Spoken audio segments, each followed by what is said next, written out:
Приветствую вас, друзья! Вы на канале Legacy Driver, и это я, Стас. Прежде всего, хотел бы поздравить вас с наступившим 2020 годом. Желаю вам много счастья, добра и побольше лошадиных сил. И как раз таки о лошадиных силах сегодня у нас пойдет речь. Именно 2019 год кардинально изменил поведение моего автомобиля, так как мы наконец-то решили поставить наддув на 3-литровый 6-цилиндровый EZ30 от Subaru. Для тех, кто не в курсе, двигатель EZ30D появился на свет в 2003 году.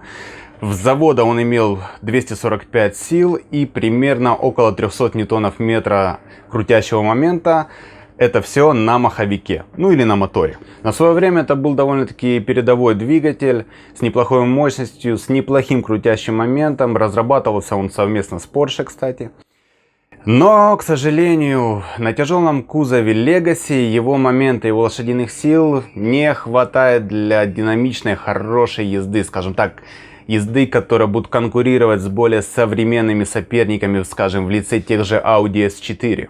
Поэтому практически сразу, как этот автомобиль появился у меня с данным двигателем, я принялся дорабатывать и повышать мощность данного двигателя. Прежде всего, я поехал на стенд и замерил заводскую мощность с колес. Стенд, на котором я мерил, это был Mustang Dyno. Он показывает потери в 25% на полном приводе. Мы получили около 180 сил с колес и примерно 230 ньютон-метра крутящего момента все так же с колес. Доработав пуск, установив пуск фирмы Kakimoto Racing, доработав выхлопную систему, поставив коллектора австралийской фирмы Raptor, поставив кастомную среднюю часть, перепрошив все это дело, мы получили 215-216 лошадиных сил с колес, а это около 290 сил на маховике, и примерно 27 килограммов момента, это около 350 ньютон-метров крутящего момента на маховике. Неплохие цифры, в принципе, они сопоставимы с цифрами 2-литровых турбовых двигателей, которые ставили Subaru на такие же модели Legacy. Для атмосферного мотора это довольно-таки неплохая прибавка. Получилось примерно плюс 40 сил и примерно плюс 50 ньютонов-метра крутящего момента.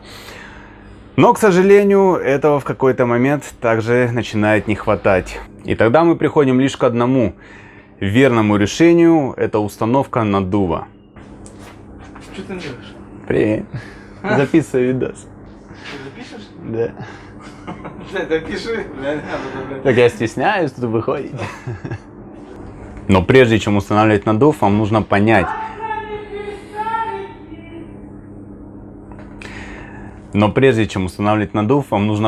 Какие цели вы преследуете. Потому что, зная цели, тогда вы сможете рассчитать, какие вам нужны детали, какой вам нужен бюджет, сколько времени вам примерно понадобится, хотя в тюнинге никогда невозможно рассчитать время.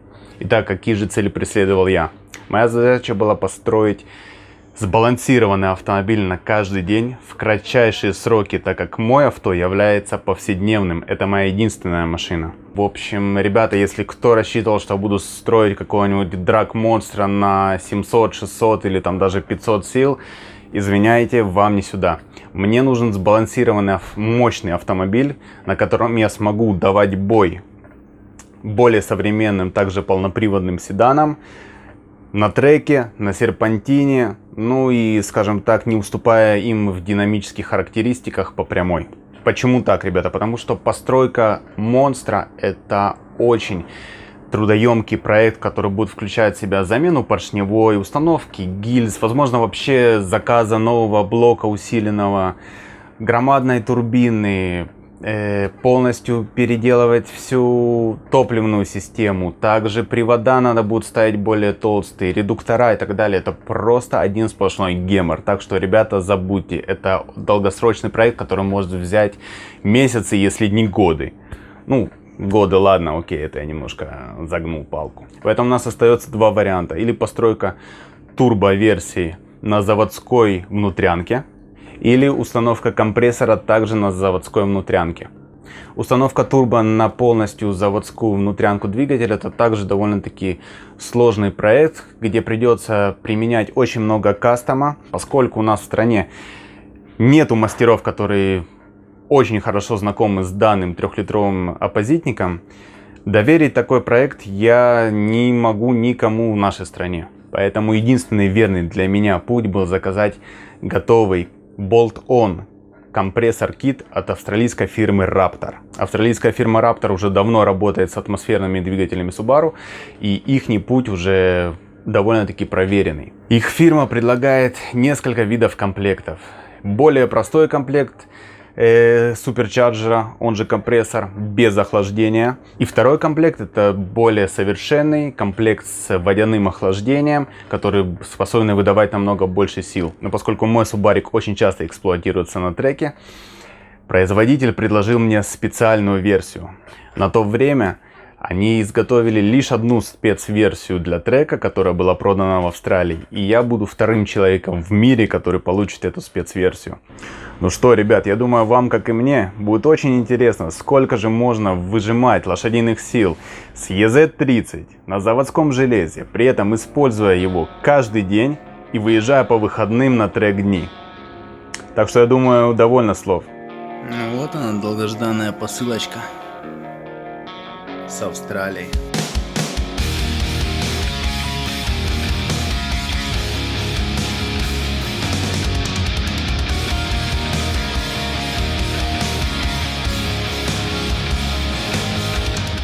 Да, ребят, долго этого ждал, еще дольше, наверное, копил. И наконец-то посылка с Австралии у меня.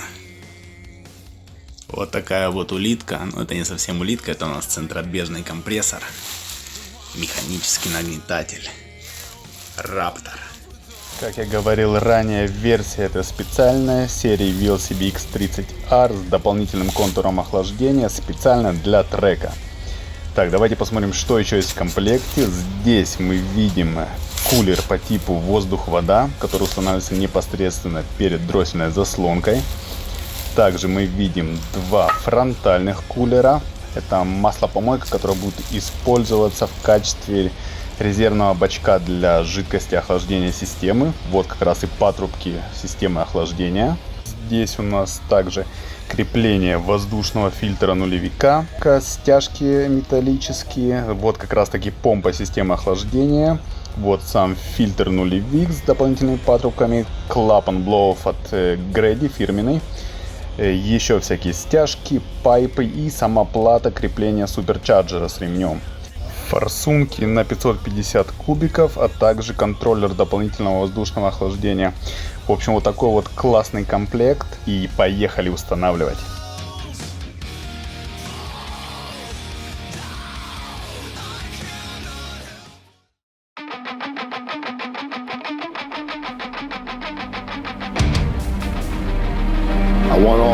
Все примочки сюда. Ясно?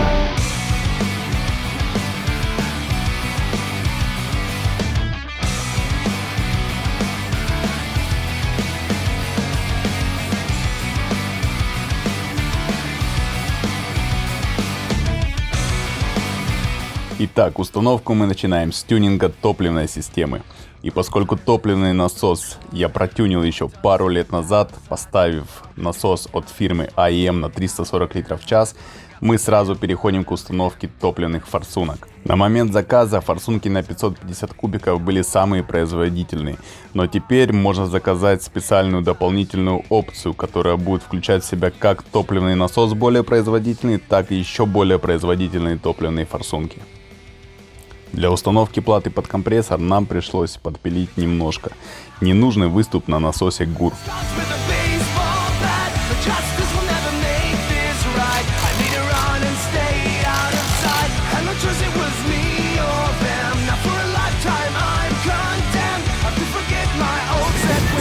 Крепко стоит. Крепко.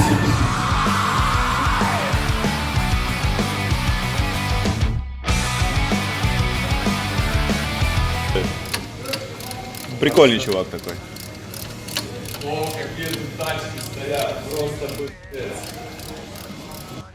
А вот и первая неприятность, которая ждала нас в этом проекте. Производитель по ошибке выслал более длинный ремень. Сообщив ему об этом, он сразу же собрался мне выслать новый ремень по быстрой доставке DHL. Но нам гораздо проще было и быстрее достать нужный нам ремень уже у нас в стране. Ну а пока мы ждали новый ремень, мы продолжили установку компрессора.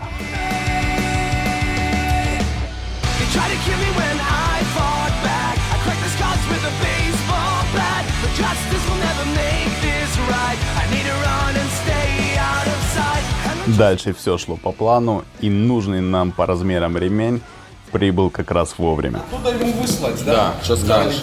Ну, вроде нормально, не? Ну да.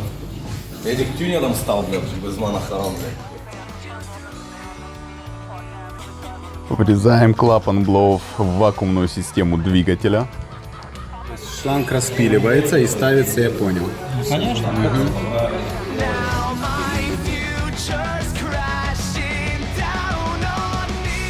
Установив резервный бачок системы охлаждения компрессора, мы начинаем потихоньку проводить все патрубки системы охлаждения вокруг двигателя.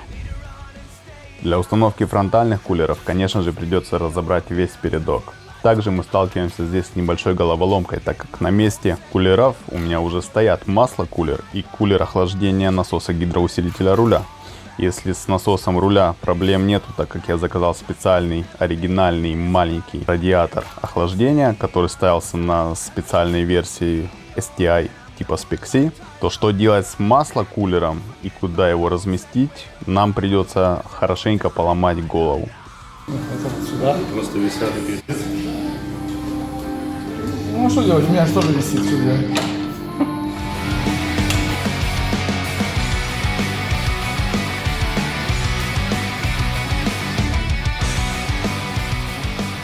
Следующей небольшой головоломкой для нас стало размещение крепления для воздушного фильтра. Поломав немножко голову, мы поняли, что на лонжероне с заводом предусмотрены два отверстия, для чего не знаю. И как раз таки в эти два отверстия становится крепление для воздушного фильтра. Вот так вот. Слушай, да. Видишь, и фильтр, видишь, встает. Да, слушай. Видишь? Реально.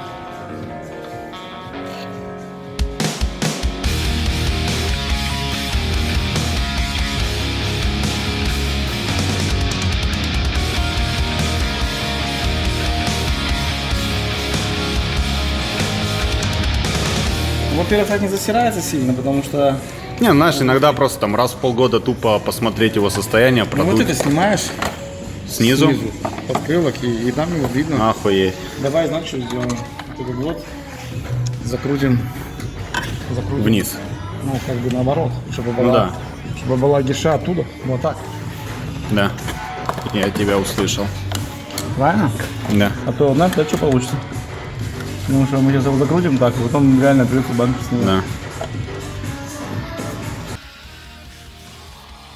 Для выбранного нами местоположения масляного кулера нам придется немножко подпилить усилитель бампера. Никакой проблемы с точки зрения безопасности в этом нет, поэтому делаем это со спокойной душой.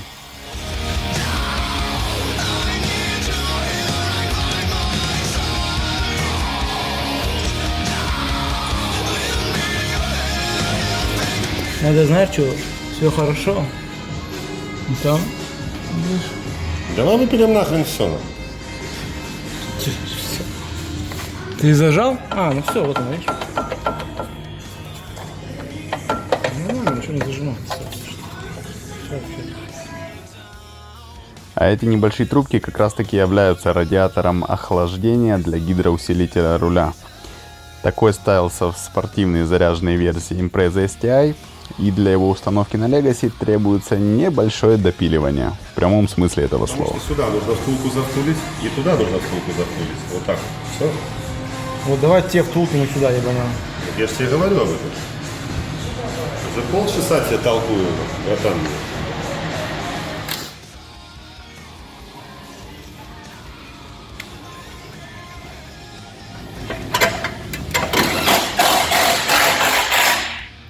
Поперла тачка. Нормально, как раз на хомуте лежит и четко. А эти шланги так нормально в таком положении? Здесь все вообще классно, никаких, все в релоках, ничего не трет. Это проклеили все четко.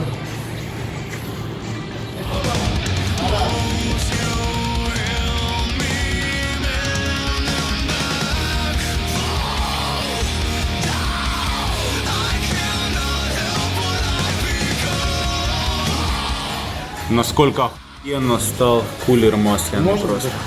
Просто охуенчик. Лучше, чем было. Реально, слушай.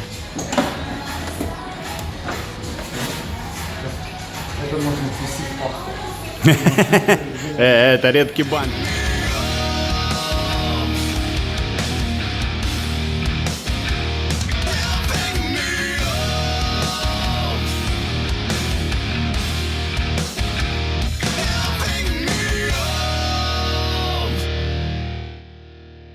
Да не очень. Тогда я тут ухо отрежу вообще. Давай.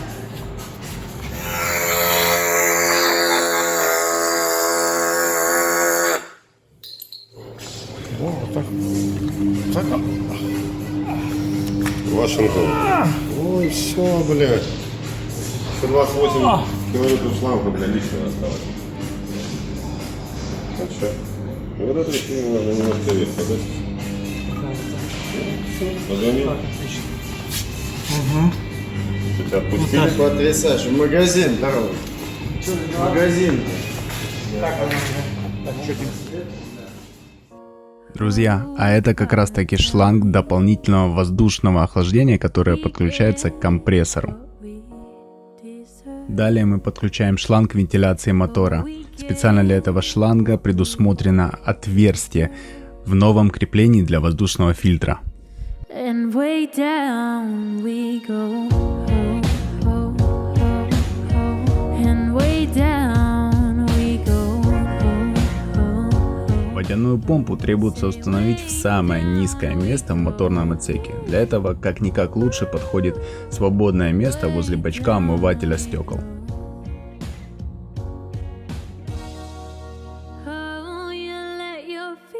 Итак, мы заканчиваем прокладку шлангов системы охлаждения. В комплекте шли пластиковые переходники с кулеров на шланги. К сожалению, эти пластиковые переходники довольно-таки хлипенькие, и мы не смогли их вкрутить герметично с тефлоновой пленкой.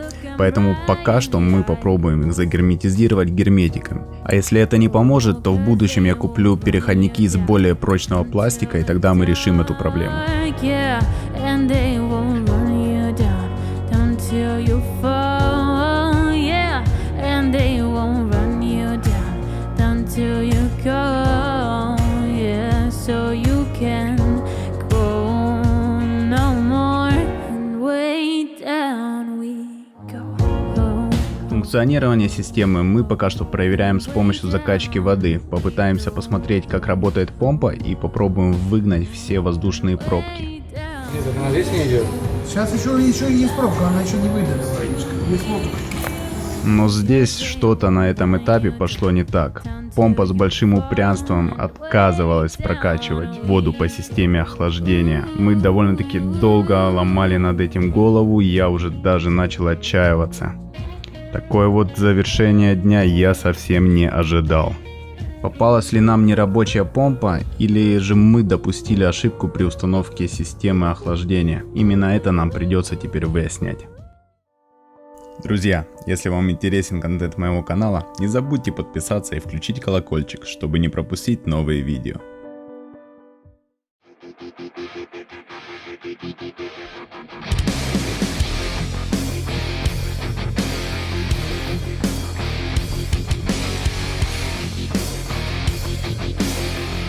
Он так заводит тачку. Опа, понеслась.